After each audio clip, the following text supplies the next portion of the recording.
जिसको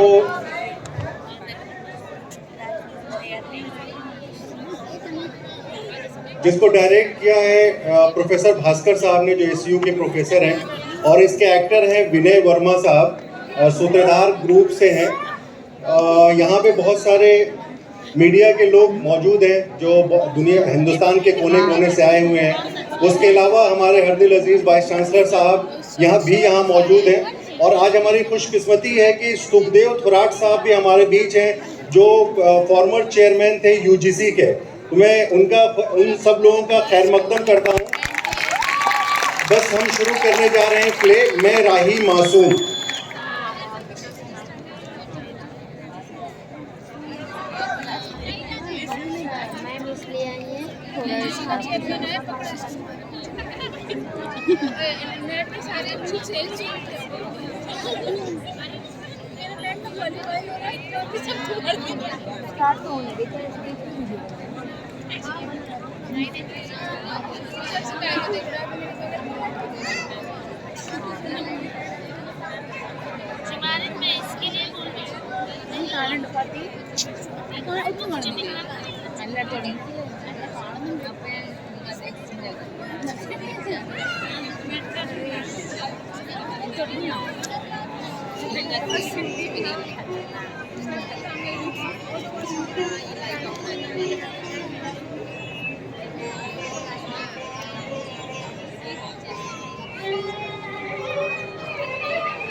क्या करूं,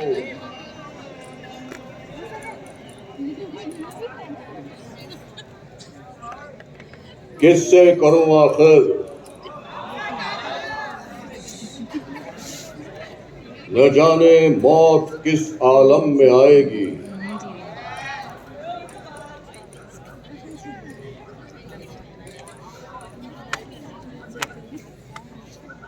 किसे मालूम वो मुख्तार या मजबूर आएगी।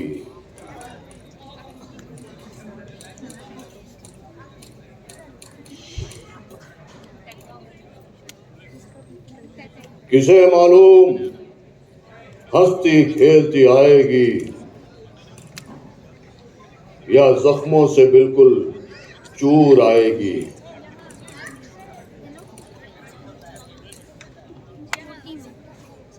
वतन में या वतन से दूर आएगी। वतन में या वतन से दूर आएगी।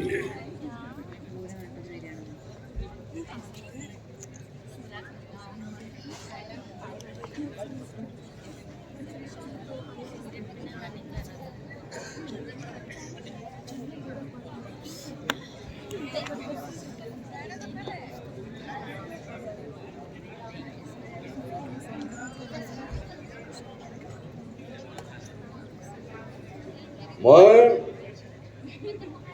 सैयद मासूम रजा आबिदी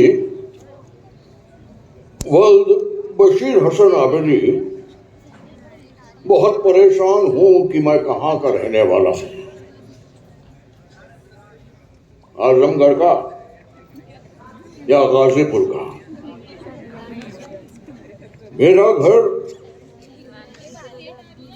गाजीपुर के एक गांव गंगौली में है या आजमगढ़ के एक गांव ठेकमा बिजौली में, जिसे आज तक मैंने देखा तक नहीं है। ये मान लेने के बाद भी कि मेरे दादा मीर अली मोहम्मद साहब आजमगढ़ के थे, बिजौली का नाम सुनकर मुझे गुदगुदी नहीं होती।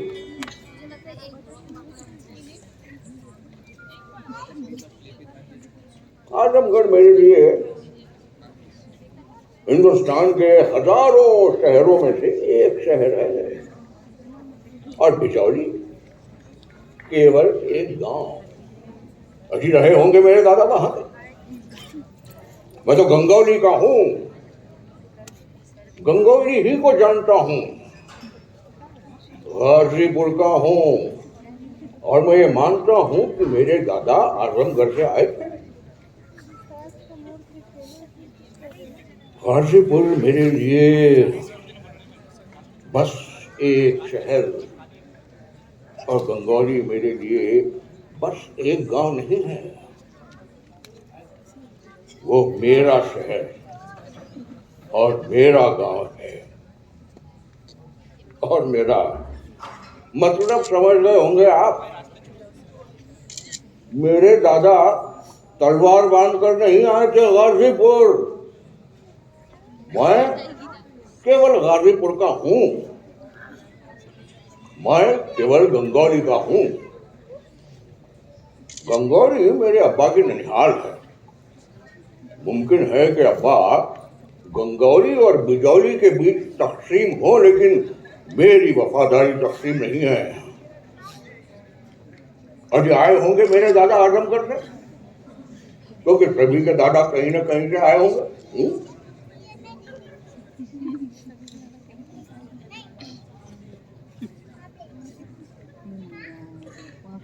I was only 8 years old when I contracted tuberculosis of the bones.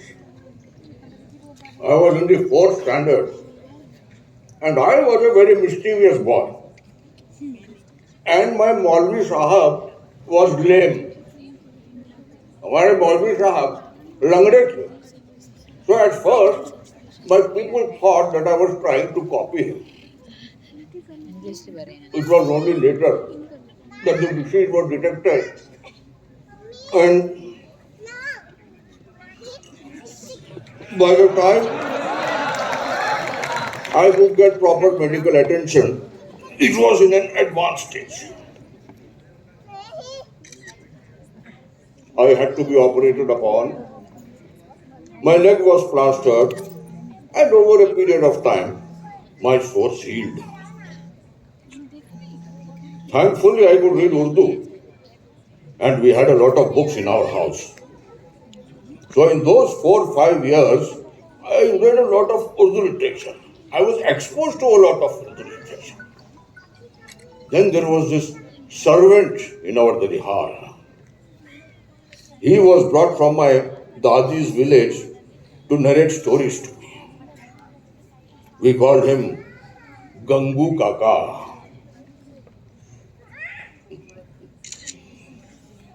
Gangu Kaka. He was brought from my Dadi's village to narrate stories to me. And this is how I got fascinated by the art of storytelling.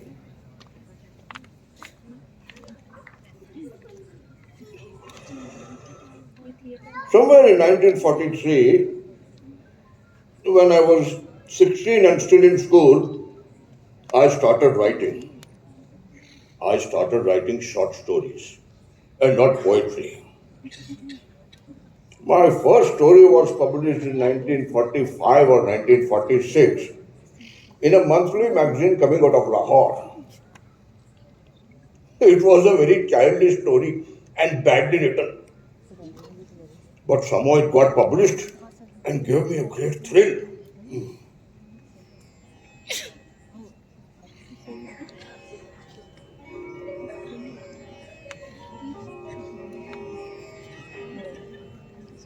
मैं 3 माओं का बेटा हूं.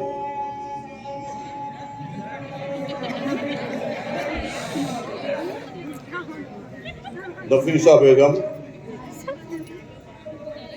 Aligarh university और गंगा.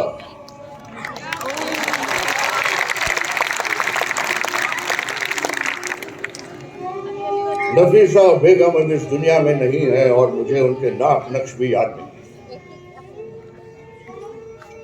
लेकिन बाकी जो अभी जिंदा हैं और मैं उन्हें अच्छी तरह पहचानता हूं। मैंने हमेशा से गंगा को अपनी दूसरी मां माना है। तो आज आपसे गंगा का यही बेटा बात करना चाहता है, क्योंकि आज मेरा दिल दुखा हुआ है।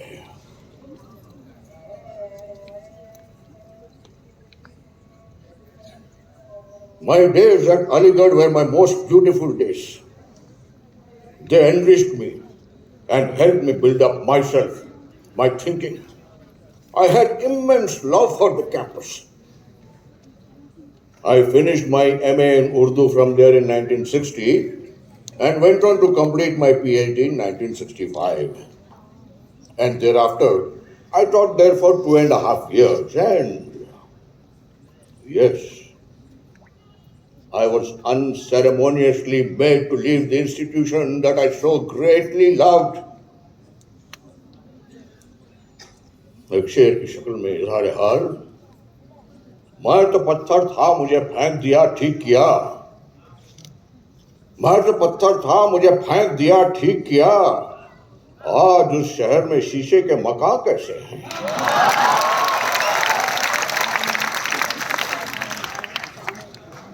Actually, we four brothers were teachers in that university. I and Bhai Sahab, that is Professor Munis Raza, were communists, while the other two only had a little leaning toward the left. This was not acceptable to the then gods of the university. So, one by one, 3 of us were pushed out. You want me to elaborate?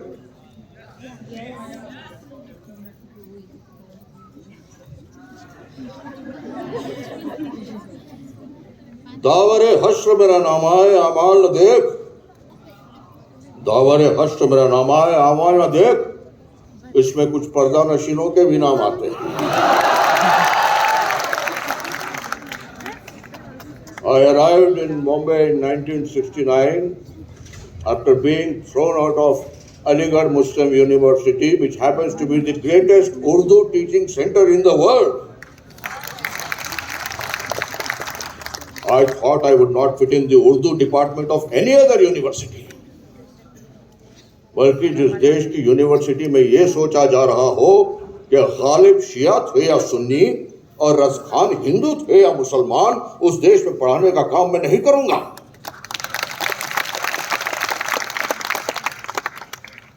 But there were only 2 ways left for me: All India Radio and films.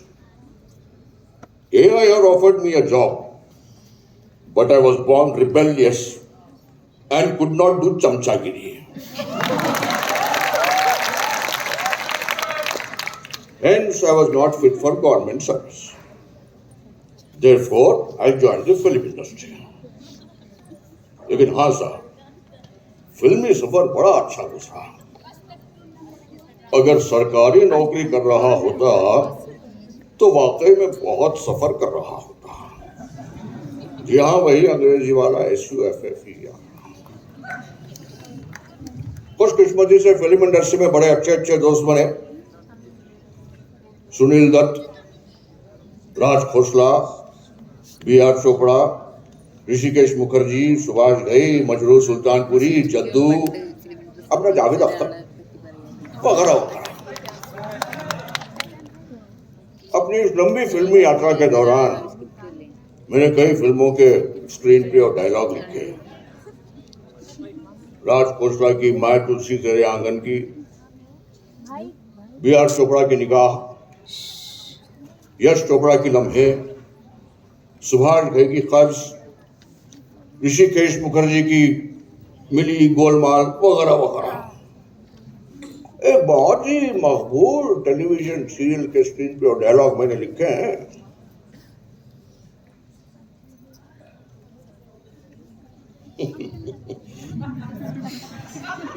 इस पर बातें करते हैं।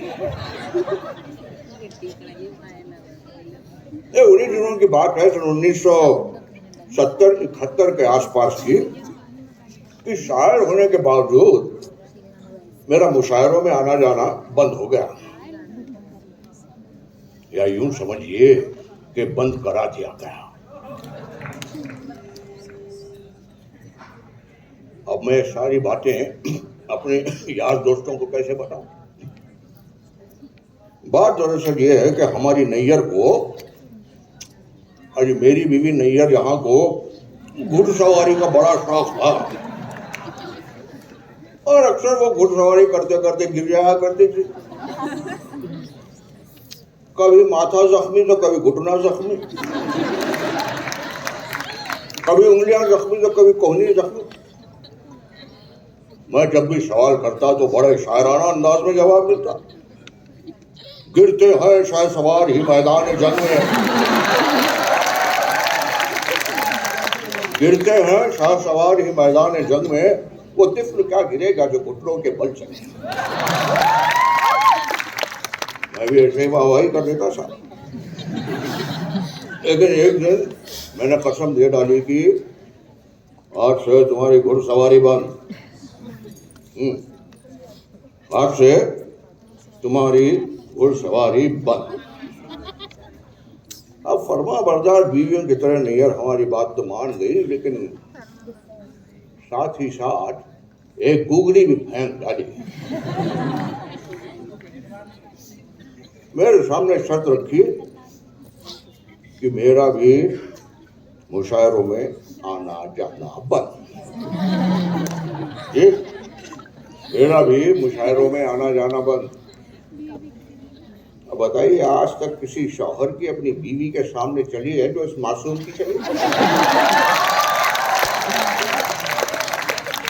वैसे वो मुझे मासूम कहकर पुकारता है। बताइए, सारी बातें मैं अपने यार दोस्तों को कैसे बताऊं? आप लोग भी ये बातें अपने हद तक ही रखिएगा, वरना जानते हैं ना कि लोग बीवियों की बात मान लेने वाले शौहरों को क्या कहकर पुकारते हैं।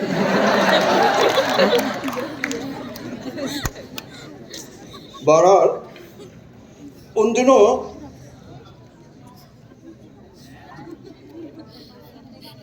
मैं नेत्शे की किताब, जी हाँ,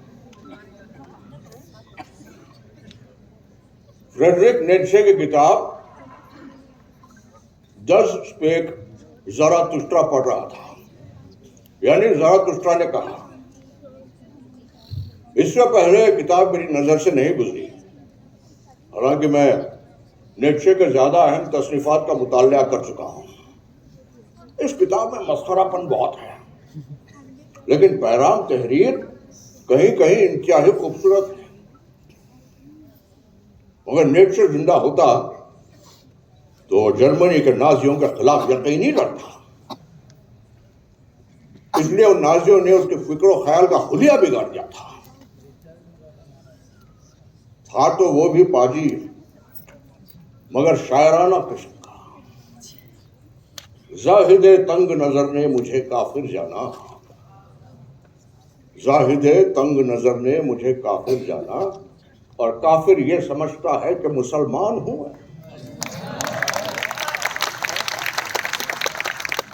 और मजे की बात तो यह है कि न मैं काफिर हूं न मुसलमान, मैं तो एक हिंदुस्तानी हूं, और इसके सिवा मेरी और कोई पहचान नहीं है। मैं एक मुसलमान हूं। हिंदू नाम है हिंदुस्तानी कौम का। मेरा नाम मुसलमानों जैसा है।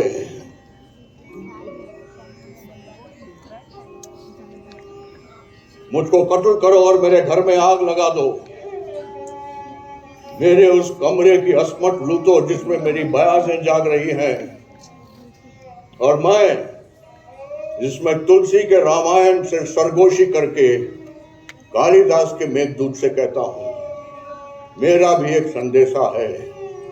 मेरा नाम मुसलमानों जैसा है। मुझको कत्ल करो और मेरे घर में आग लगा दो, लेकिन मेरी नस नस में गंगा का पानी दौड़ रहा है। मेरे लहू से चुल्लू भरकर महादेव के मुंह पर फेंको और उस जोगी से ये कह दो, महादेव अब इस गंगा को वापस ले लो। ये जलील तुर्कों के बदन में गाढ़ा गरम लहू बन बनकर दौड़ रही है। महादेव अब इस गंगा को वापस ले लो। ये जलील तुर्कों के बदन में गाढ़ा गरम लहू बन बनकर दौड़ रही है। गाढ़ा गरम लहू बन बनकर दौड़ रही है।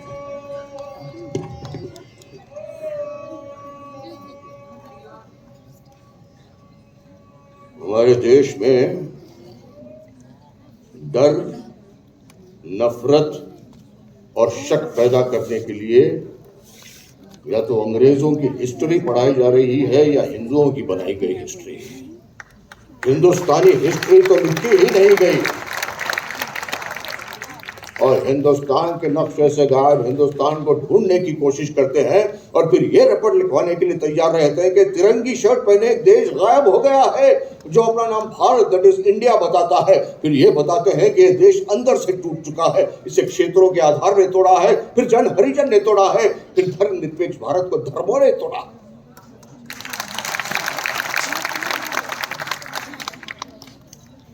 इसलिए जनाब बताइए तो सही कि इस देश में अल्पसंख्यक संप्रदाय यानी माइनॉरिटी कम्युनिटी कौन है? मुसलमान? वो तो कश्मीर में बहुसंख्यक संप्रदाय है, मेजॉरिटी कम्युनिटी है। सिख? वो तो पंजाब में बहुसंख्यक है। हिंदू? वो कश्मीर और पंजाब दोनों में अल्पसंख्यक संप्रदाय है यानी माइनॉरिटी कम्युनिटी है। सच पूछा जाए तो हिंदुस्तान में एक ही अल्पसंख्यक संप्रदाय है, हिंदुस्तानी।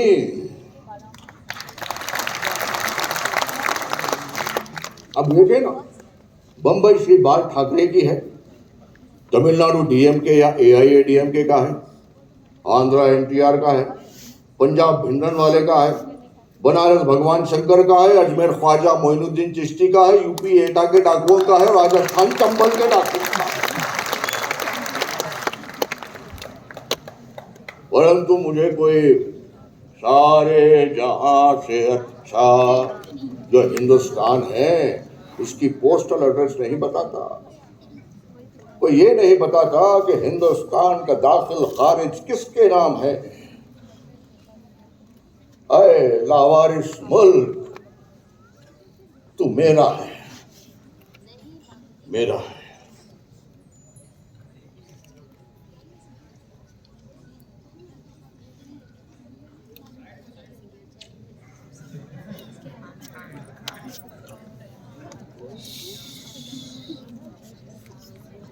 सर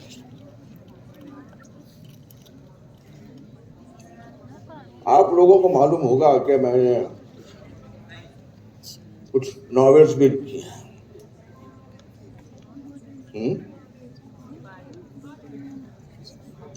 इनमें एक रही टोपी शुक्ला।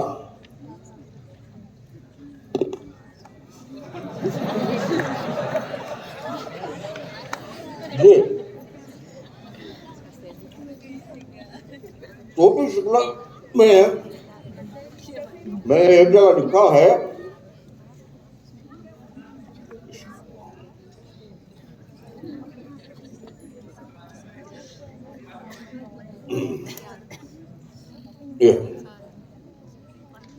टोपी शुक्ला, मुलाजा फरमाइए। नफरत, शक, डर, इन्हीं 3 डोंगियों पर हम नदी पार कर रहे हैं। यही 3 शब्द बोए और काटे जा रहे हैं। यही शब्द दूध बनकर माओ की छातियों से बच्चों के हलक में उतर रहे हैं। दिलों के बंद किवाड़ों की दराजों में यही 3 शब्द झांक रहे हैं। आवारा रूहों की तरह ये 3 शब्द आंगनों पर मंडरा रहे हैं। चमगादड़ों की तरह पर फड़फड़ा रहे हैं और रात के सन्नाटे में उल्लुओं की तरह बोल रहे हैं। काली बिल्ली की तरह रास्ता काट रहे हैं।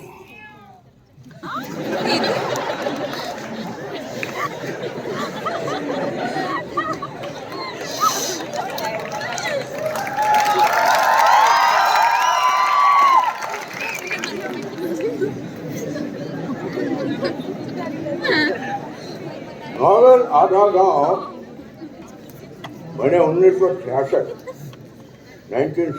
में। इस उपन्यास में गालियां बहुत हैं, ऐसा कहकर इस उपन्यास को MA पाठ्यक्रम से निकाल दिया गया था। इस उपन्यास में धर्म और राजनीति और संस्कृति का व्यापार करने वाले तत्वों का परत दर परत उद्घाटन किया गया है।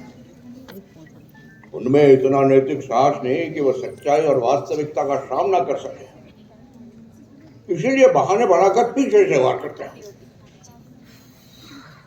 गोपी शुक्ला की भूमिका में मैंने लिखा है, मुझे याद है मैंने क्या लिखा।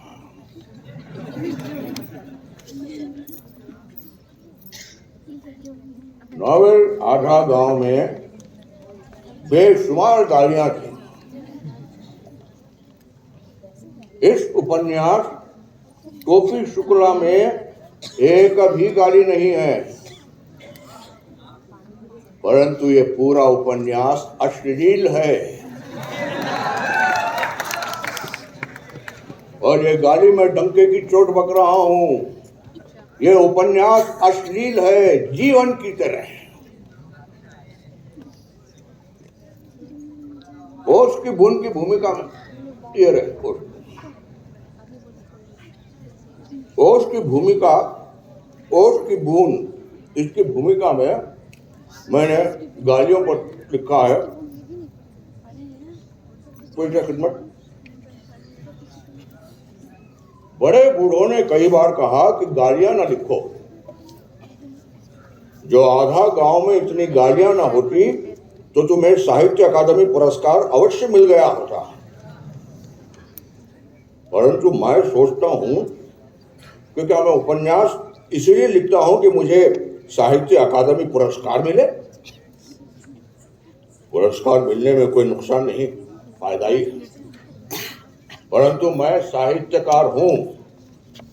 मेरे पात्र यदि गीता बोलेंगे तो मैं गीता के श्लोक लिखूंगा, और वो गालियां बकेंगे तो मैं अवश्य उनकी गालियां भी लिखूंगा। मैं कोई नाजी साहित्यकार नहीं हूं कि अपने उपन्यास के पात्रों पर अपना हुक्म चलाऊं और हर पात्र को एक शब्दकोश थमाकर हुक्म दे दूं कि जो एक शब्द भी अपनी तरफ से बोले तो गोली मार दूंगा। कोई बड़ा बूढ़ा ये बताए कि जहां मेरे पात्र गालियां बकते हैं वहां मैं गालियां हटाकर क्या लिखूं? Dot dot dot dot. तब तो लोग अपनी तरफ से गालियां गढ़ने लगेंगे, और मुझे गालियों के सिलसिले में अपने पात्रों के सिवा और किसी पर भरोसा नहीं है। गालियां मुझे भी अच्छी नहीं लगती। मेरे घर में गालियों की परंपरा नहीं है, परंतु लोग सड़क पर गालियां बकते हैं। पड़ोस से गालियों की आवाज आती है और मैं अपने कान बंद नहीं करता। यही आप करते होंगे। मेरे पात्र गालियां बकते हैं तो आप मुझे क्यों दौड़ाते हैं? वे पात्र अपने घरों में गालियां बक रहे हैं, वे ना मेरे घर में है ना आपके घर में। इसलिए साहब, साहित्य अकादमी के इनाम के लिए मैं अपने पात्रों की जबान नहीं काट सकता। इस उपन्यास के पात्र भी कहीं कहीं गालियां बकते हैं। यदि आपने कभी गाली सुनी ही न हो तो आप ये उपन्यास ना पढ़िए। मैं आपको ब्लश करवाना नहीं चाहता। राही मासूम रजा, ओश की बूंद। अब चलिए इसी कंट्रोवर्शियल उपन्यास आधा गांव का एक हिस्सा मुलाहिजा फरमाइए। मुझे याद है पन्ना नंबर 254 गालिबन नहीं, यकीन पन्ना नंबर 254 जी।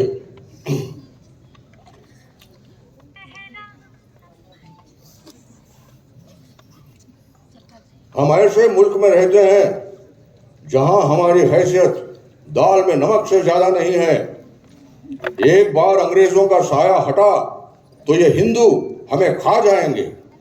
इसीलिए हिंदुस्तानी मुसलमानों को एक ऐसी जगह की जरूरत है जहां वो इज्जत से जी सकें।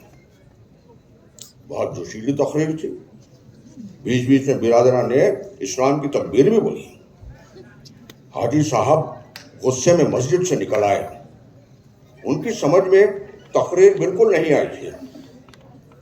उनकी समझ में ये बात भी नहीं आ रही थी कि मुसलमानों को ये एकदम से पनाहगाह की जरूरत क्यों आ पड़ी है और अंग्रेजों का वो साया कहाँ है।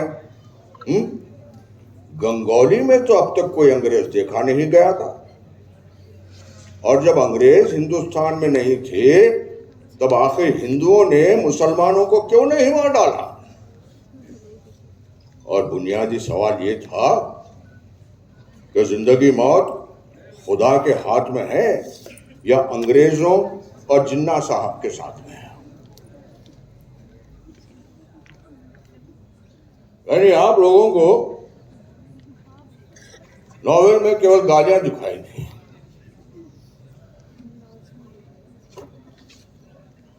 मुझे हिंदुओं और मुसलमानों में कोई भी दिलचस्पी नहीं है। मैं तो परेशान हूं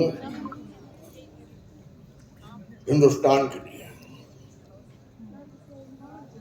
हिंदुओं और मुसलमानों में बटी सेना दुश्मन का मुकाबला नहीं कर सकती। हम सब एक हैं क्योंकि विशाल और महान देश और वतन है।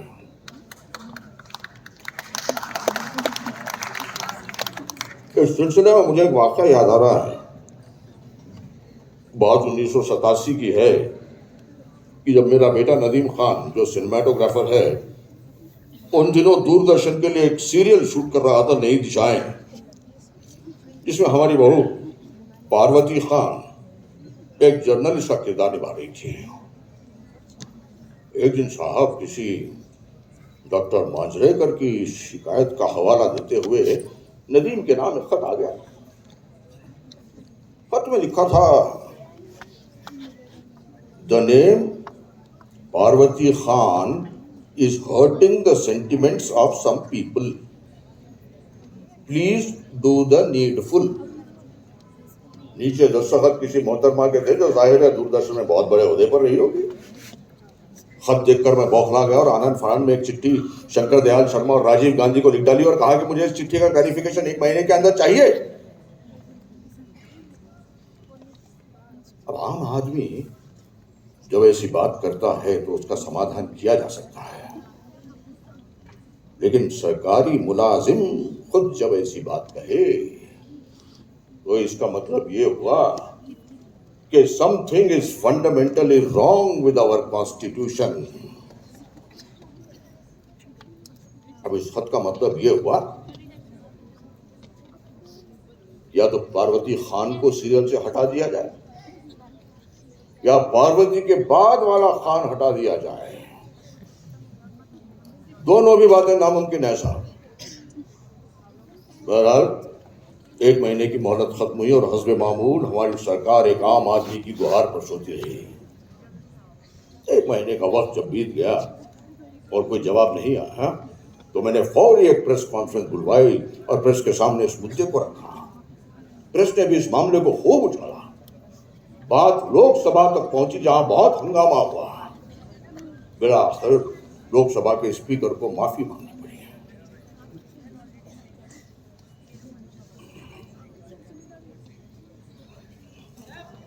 चलिए जनाब, मुताबिक किया जाए।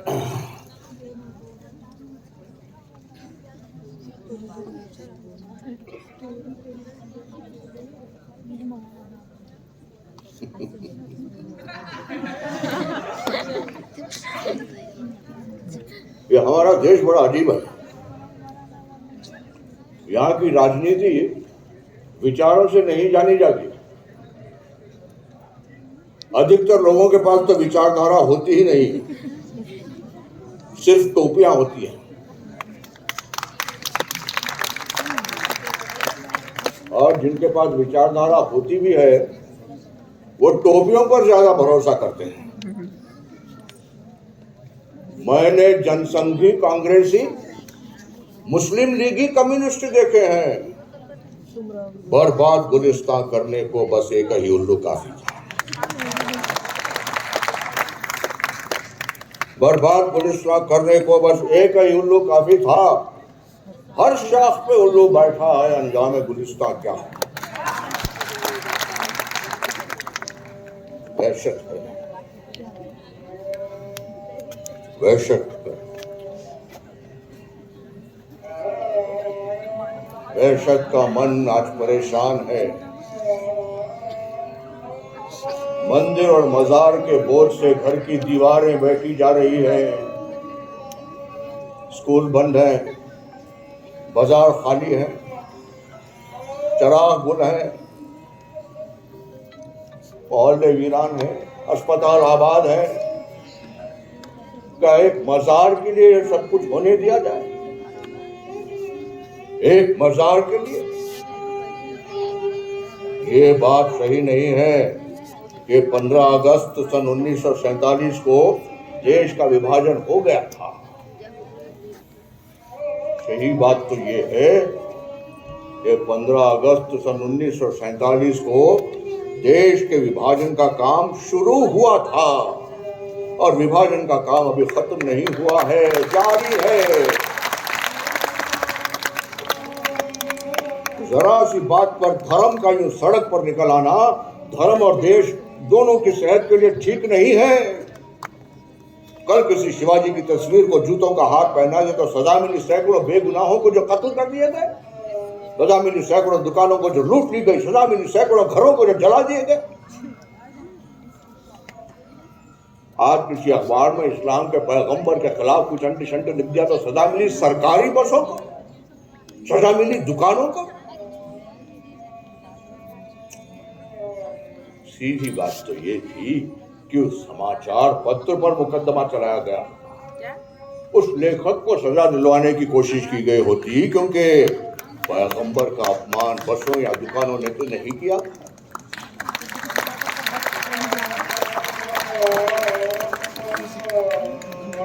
मगर कुर्सियों के आसमान से नीचे उतरकर सोचने पर कोई तैयार ही नहीं है। ये झगड़े वोट बैंकों के दरवाजे हैं। ये झगड़े वोट बैंकों के दरवाजे हैं। लोग या तो डर के वोट दे रहे हैं या गुस्से से, और डर और गुस्से दोनों के लिए किसी न किसी फसाद की जरूरत पड़ती है, किसी न किसी फसाद की जरूरत पड़ती है। आधा गांव में मैंने एक जगह लिखा है, नहीं मुझे याद है मैंने क्या लिखा है।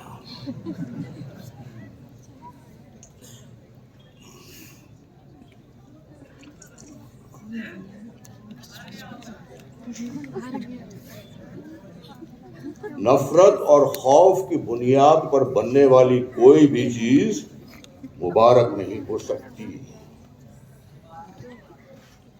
राम के खड़ाओं को कदमे रसूल बनाकर चूमने वाले आज पाकिस्तान क्यों बना रहे हैं? और क्या वे सचमुच पाकिस्तान बनाना चाहते हैं? और क्या वे तमाम लोग जो मुस्लिम लीग को वोट देंगे ये जानते हैं कि पाकिस्तान कैसा होगा और क्या होगा? पाकिस्तान कोई खुदा तो नहीं कि उसे बिना देखे मान लिया जाए।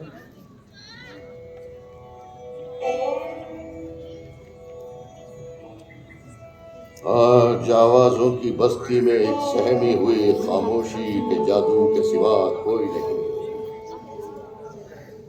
आज आवाजों की बस्ती में एक सहमी हुई खामोशी के जादू के सिवा कोई नहीं।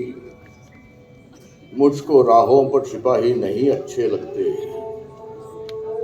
कोई आ जाए यहाँ, कोई आ जाए यहाँ शेख और ब्राह्मण के सिवा, शायद तो मेरे रकीबों से भी छोटे निकले, धंस गए धूप के दलदल में कहीं।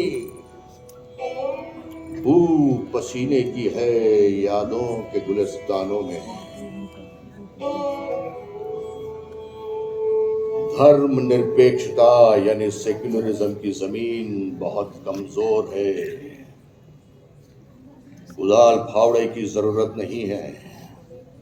नाखून से जरा सा कुरेचें तो ये धर्म निरपेक्षता कागज की तरह फट जाती है और कोई शाही इमाम, कोई देवरस, कोई बाल ठाकरे निकल आता है। सांप्रदायिकता का ये प्रेत हमारे अंदर दिलों की किसी गली में छुप कर बैठा है, और जब कहीं से रोशनी आने लगती है तो ये प्रेत उठकर दिल के दरवाजे खिड़कियां बंद कर देता है। ऐसे ही कुछ प्रेत हैं हमारे सैयद शहाबुद्दीन वगैरह। उनके नाम मैंने खत लिखा है, पढ़कर सुनाता हूं। सैयद शहाबुद्दीन साहब आइए।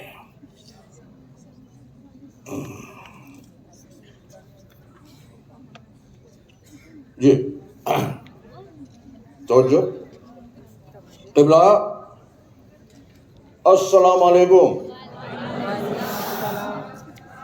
लिखकर मैं आप लोगों को सलामत रहने की दुआ देने का गुनाह नहीं कर सकता, क्योंकि आप हजरात पर सैकड़ों बेगुनाह मुसलमानों और हिंदुओं के कत्ल के जुर्म काफी हैं। काबिल लानत है वो हुकूमत जिसने वोटों के लालच में आप जैसों को बोलने की आजादी दे रखी है, क्योंकि आप लोग हिंदुस्तान और हिंदुस्तानी मुसलमान दोनों के कट्टर दुश्मन हैं। आप लोग लगातार मेरे वतन हिंदुस्तान और मेरे मजहब इस्लाम की तौहीन कर रहे हैं। हमारी सरकारें आपको पालती चली आ रही हैं ताकि आप लोग कोई न कोई कर्तव्य दिखलाते रहें और भारत के मुसलमानों को राष्ट्रीय धारा में मिलने से रोकते रहें। अल्लाह का घर तो आपके दिल में होना चाहिए था। आप उसे बाबरी मस्जिद और शाहबानों के तलाकनामों में कब और क्यों रख आए? यदि आपको नफरत की खेती करने की खुली छूट मिलती रही तो 30-40 बरस में आप लगभग सारे हिंदुस्तानी मुसलमानों का कत्ल करवा डालने में सफल हो जाएंगे। गुस्ताखी माफ, मुझे तो आप लोग कट्टरवादी हिंदुओं के एजेंट लगते हैं। अल्लामा इकबाल को तो रहमतुल्लाह अलैह कहते होंगे। आपसे दरख्वास्त है कि रोज सुबह को तिलावत कलाम पाक के बाद आप उनकी नज्म नया शिवाला पढ़ना शुरू कीजिए। खुदा ने चाहा तो इस्लाम का मतलब आपकी समझ में आ जाएगा। एक हिंदुस्तानी मुसलमान, राही मासूम रजा।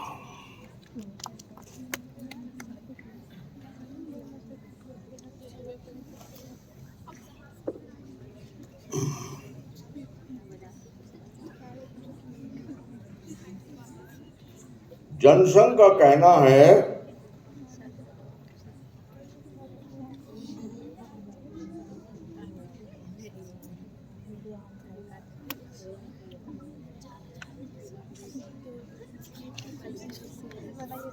वे मुसलमान यहाँ के नहीं हैं।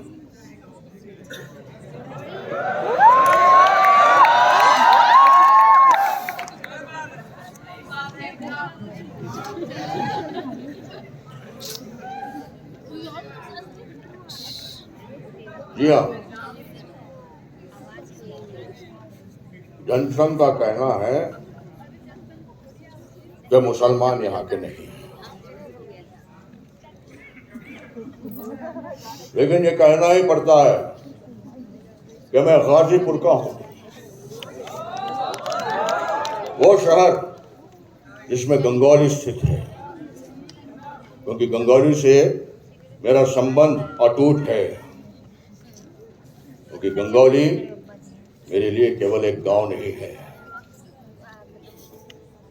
वो मेरा घर भी है।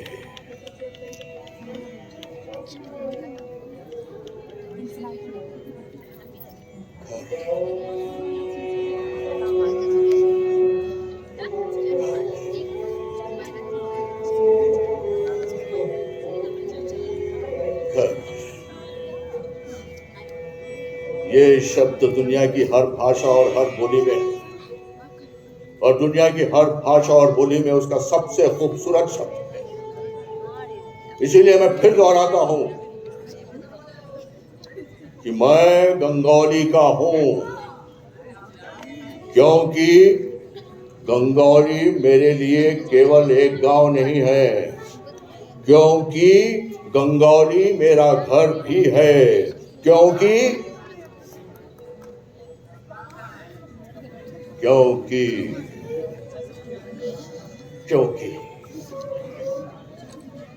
ये शब्द कितना मजबूत है। क्योंकि क्यों चला जाऊं साहब? मैं तो नहीं जाता। आप लोगों की परेशानी ये है कि आप लोग धर्म की गहरे रंगों वाली हरी ऐनक उतार कर धूप का असली रंग देखने को तैयार ही नहीं है। भूल जाइए कि हिंदुस्तान सिर्फ आप जैसे हिंदुओं का ही है। हिंदुस्तान मेरा भी है, पर वो किसी भी तरह आपसे कम मेरा नहीं।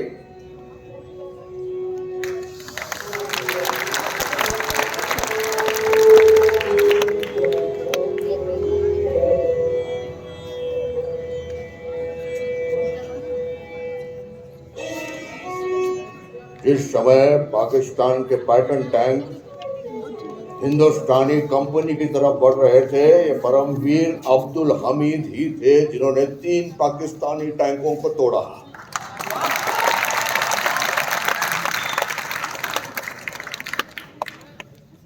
उसने ये नहीं सोचा कि ये टैंक इस्लामी है, उसने ये सोचा कि ये टैंक दुश्मन के हैं, और इस तरह अब्दुल हमीद शहादत को प्राप्त हुए। वही शहादत जिसे बचपनपुर में अपने धामोपुर गांव में देख आए थे, जिसमें यह प्रतिज्ञा थी कि अगर आदमी को एक दिन मरना है तो आदमी ढंग से क्यों न मरे।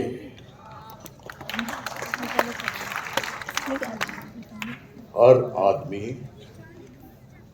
मुर्दा पैदा होता है।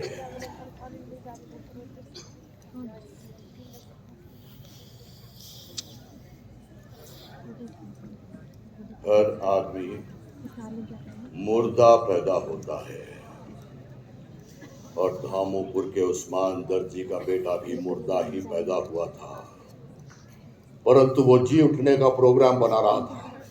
उसकी बड़ी तमन्ना थी कि जब वो मरे तो उसे कौमी झंडे में लपेटा जाए, और उसके मरने की खबर सुनकर उसका जिला, उसका प्रांत, उसका गांव, उसका देश गर्व से सर उठा ले। और हुआ भी बिल्कुल यही। यह होना इतना आसान तो नहीं था,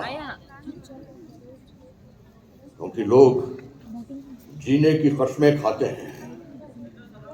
इधर हमीद मरने की जिद्दोजहद कर रहा था। मैं तो चाहता हूं कि इस देश में इतने अब्दुल हमीद पैदा हो जाएं कि हम उनकी बहादुरी की कहानियों पर हैरान होना छोड़ दें। मुझे अपने हिंदुस्तानी होने पर बड़ा गर्व है।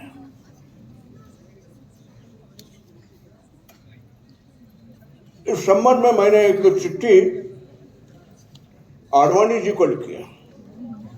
जी हाँ, लाल कृष्ण आडवाणी को पढ़कर सुना। नहीं, मुझे याद है मैंने क्या लिखा है। आडवाणी जी, आप पाकिस्तानी हैं। पाकिस्तान बनने के बाद सिंध से भारत आए थे। मेरे दादे शुद्ध गंगा किनारे के रहने वाले हैं। मेरी पहचान एक हिंदुस्तानी मुसलमान की है, यूं लिखा था मैंने। मैं और मुझ जैसे लोग आरएसएस से नहीं डरते हैं।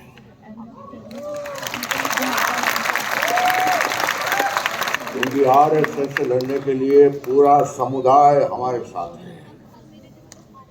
मैं शिवसेना से नहीं डरता, क्योंकि शिवसेना से लड़ने के लिए पूरा सेकुलर मराठी समुदाय हमारे साथ है। परंतु इन शहाबुद्दीनों, ज़ेडार अंसारियों और मौलाना बुखारियों के साथ तो हमें अकेले ही लड़ना है, क्योंकि इस लड़ाई में राजनीति हमारे साथ नहीं है। इसीलिए मुझ जैसे 150 वोट पाने के लिए किसी भी हाथ या पक्ष की राजनीति 16-17 करोड़ मुसलमानों के वोट नहीं छोड़ सकती। यही तो लोकतंत्र का दुर्भाग्य है कि यहाँ इंसानों को गिना करते हैं। इस बाबत मैंने खत अल्लाह मियां और श्री रामचंद्र जी को लिखा है, आपको पढ़कर सुनाता हूं। कहाँ है अल्लाह मियां श्री रामचंद्र जी? गायब है आजकल, ये दे रहे हैं। ये अल्लाह मियां और श्री रामचंद्र जी।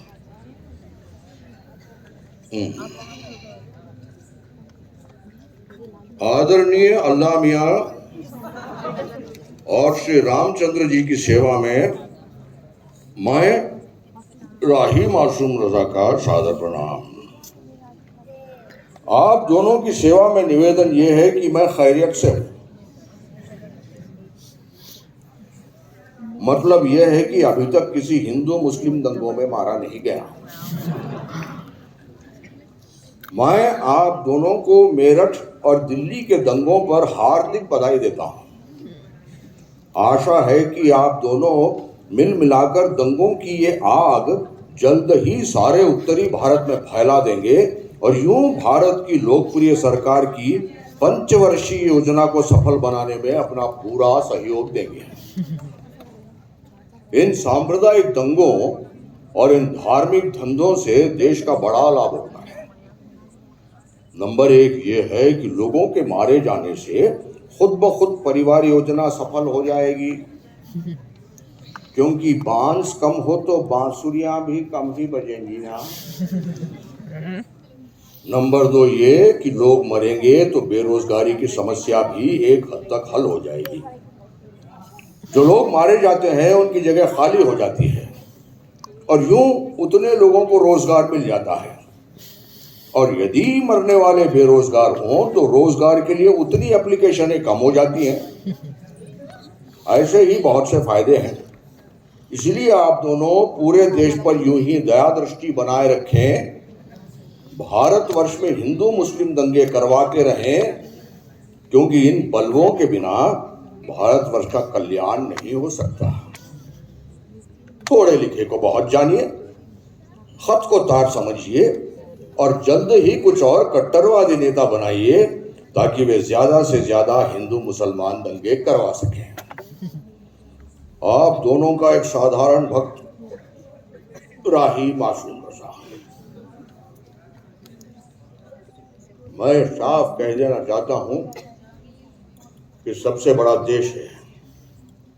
देश, उसकी एकता, आपसी सद्भाव, भाईचारा, इनके रास्ते में जो भी बाधक बने उसे हटाने में हमें संकोच नहीं करना चाहिए। यदि आपको मंदिर मस्जिद बनाने का अधिकार है तो मुझे भी अधिकार है कि जो भी धार्मिक स्थल, चाहे वो मंदिर हो या मस्जिद हो, जो देश की जनता को बांटते हो, मैं उन्हें ढहाने की बात कहूं। आदरणीय अल्लाह मियां और श्री रामचंद्र जी से विनती है कि वो लौटती डाक से सैयद शहाबुद्दीन एंड विश्व हिंदू परिषद कंपनी को लौटती डाक से ये बताएं कि उनके पास मंदिर मस्जिद जरूरत से ज्यादा है। इसीलिए जहां पर श्री राम जन्मभूमि मंदिर और बाबरी मस्जिद है, वहां पर उन दोनों को ढहाकर बच्चों के खेलने के लिए पार्क बना दिया जाए, क्योंकि फूलों के बीच खेलने वाले बच्चों से ज्यादा खूबसूरत कोई दृश्य नहीं हो सकता। मैं सारी बातें इसीलिए कह रहा हूं क्योंकि सांप्रदायिकता यानी कम्युनलिज्म एक रोग है। रोग का कोई धर्म नहीं होता। धर्म और राजनीति तथा धर्म और संस्कृति को मिला देने से एक त्रासद समाज यानी ट्रैजिक सोसाइटी का ही निर्माण होगा। धर्म जब पिछड़ जाता है तो समय और समाज को पीछे खींचता है। ढोंग धर्म के दुर्ग की दीवार है और उसी ढोंग और विश्वास के कारण ये समस्याएं उठ खड़ी होती हैं। इसी मामले को लेकर मैंने एक बार सर सैयद की दाढ़ी को रेफरेंस बनाया। सर सैयद की दाढ़ी को रेफरेंस बनाकर मैंने लिखा कि वास्तव में यही दाढ़ी झगड़ों की जड़ है। हिंदू और मुस्लिम दोनों संप्रदाय के लोग दाढ़ी को इस्लाम का चिन्ह मानकर अलीगढ़ यूनिवर्सिटी को बनाने, संवारने या उजाड़ने की बातें करते हैं, परंतु ये कोई नहीं सोचता कि सभी की दाढ़ी सर सैयद जैसी नहीं हो सकती।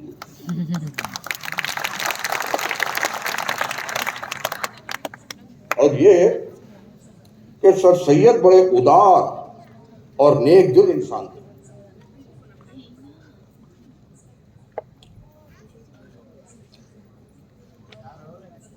मैं आपसे शुरू में कहा था कि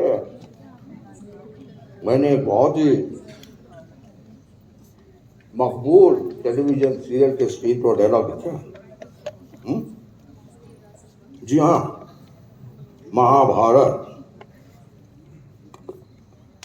जिसके डायरेक्टर रहे डॉक्टर B.R. चोपड़ा। अब इस सीरियल को लेकर बहुत बड़ी कंट्रोवर्सी हो गई थी साहब।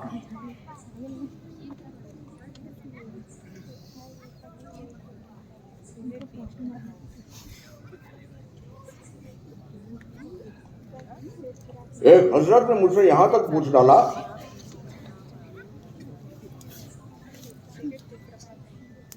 आप मुसलमान होकर महाभारत की पटकथा और संवाद लिख रहे हैं, आपको इसमें कठिनाई पेश नहीं आती? मैंने कहा, श्रीमान, मैं पहले हिंदुस्तानी हूं और बाद में मुसलमान। रहा सवाल महाभारत का, वह हिंदुस्तान का एक प्राचीन ग्रंथ है, जितना आपका उतना ही मेरा भी। बस उन साहब की बोलती बंद हो गई। अब आम आदमी ने सवाल किया, मैंने उसका जवाब दे दिया, लेकिन सरकार खुद जब ऐसी बात कहे तो क्या किया जाए। जी हाँ, टेलीविजन सीरियल महाभारत को लेकर दूरदर्शन में एक धर्म युद्ध छिड़ गया था। B.R. चोपड़ा साहब पर बहुत सारा प्रेशर आने लगा कि आप राय साहब को सीरियल से निकाल दीजिए, वो मुसलमान हैं। लेकिन क्या कहने चोपड़ा साहब के, उनका कद और किरदार तो देखिए। उन्होंने दूरदर्शन से साफ कह दिया कि मैं सीरियल बंद कर दूंगा, लेकिन डॉक्टर साहब को सीरियल से नहीं निकालूंगा।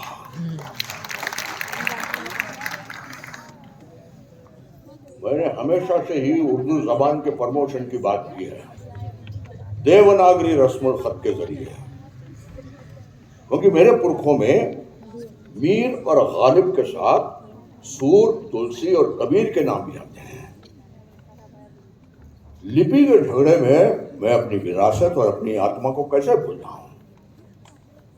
न मैं एक लिपि की तलवार से अपने पुरखों का गला काटने को तैयार हूं, न मैं किसी को यह हक देता हूं कि वो किसी दूसरे की लिपि की तलवार से मीर गालिब और अनीस की गर्दन काटते हैं।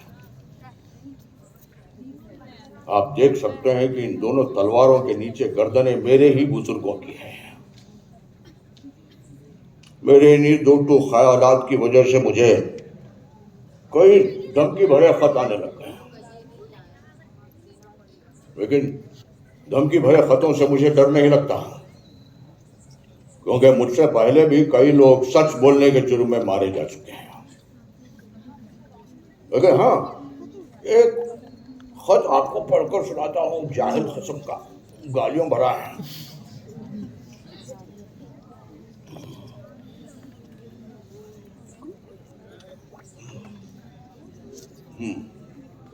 ये कहाँ रखा है? ये गालियों भरा।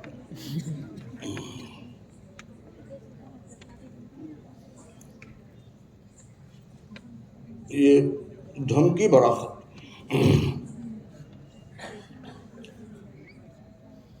साले कुत्ते रजा,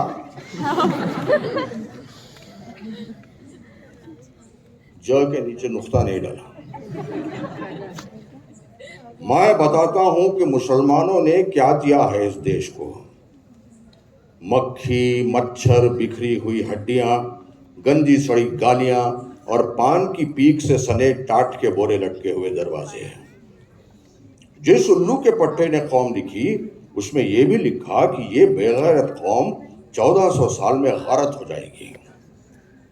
मुसलमान चाहे मुनिस राजा हो या राही मासूम रजा, तुम सब लोगों के इंटेंशन एक ही हैं, क्योंकि खून जो गद्दार है, बेटा बाप की गर्दन साफ करता है, बाप बेटे की, बाप बेटी तथा बहू से शादी कर खुदा कहलाता है, चाचा भतीजी से शादी करता है और मामा भांजी से।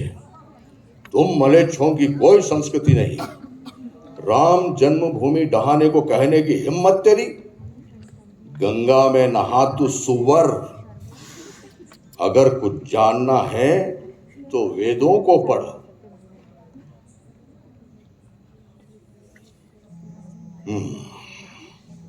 अब ये खत लिखने वाला,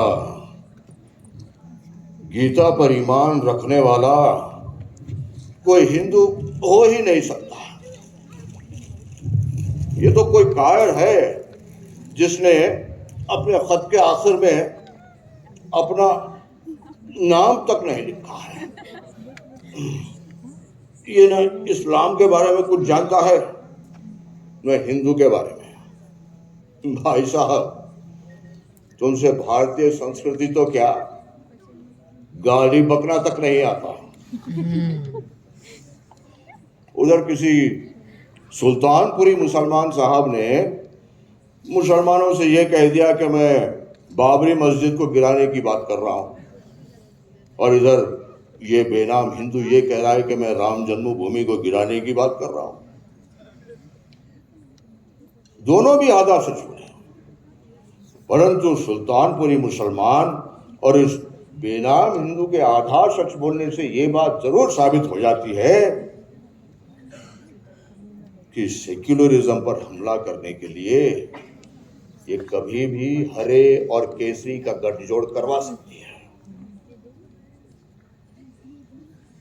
ऐसे ही कई खत आए साहब, कितने खत आपको पढ़कर सुनाऊं। हाँ, लेकिन एक खत और है दिलचस्प। इस खत की तरह जाहिल नहीं है। इस खत को लिखा है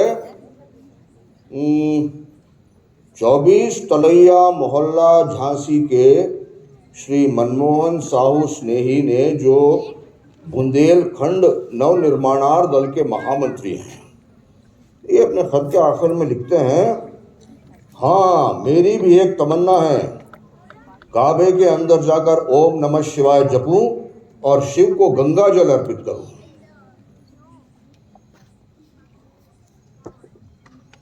कुछ याद आता है कि पहली लोकसभा में हिंदू महासभा के किसी सदस्य ने कहा था कि काबे का संगे अस्वद वास्तव में शिवलिंग है और उसे हिंदुस्तान वापस आ जाना चाहिए।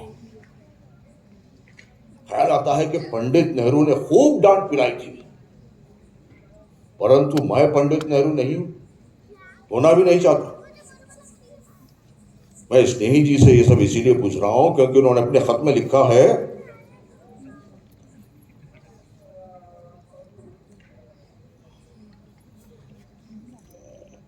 जहां तक श्री राम जन्मभूमि पर बाबरी मस्जिद का प्रश्न है, गरीब से गरीब और कमजोर से कमजोर भी प्रयत्न करता है कि उसका हक मिल जाए।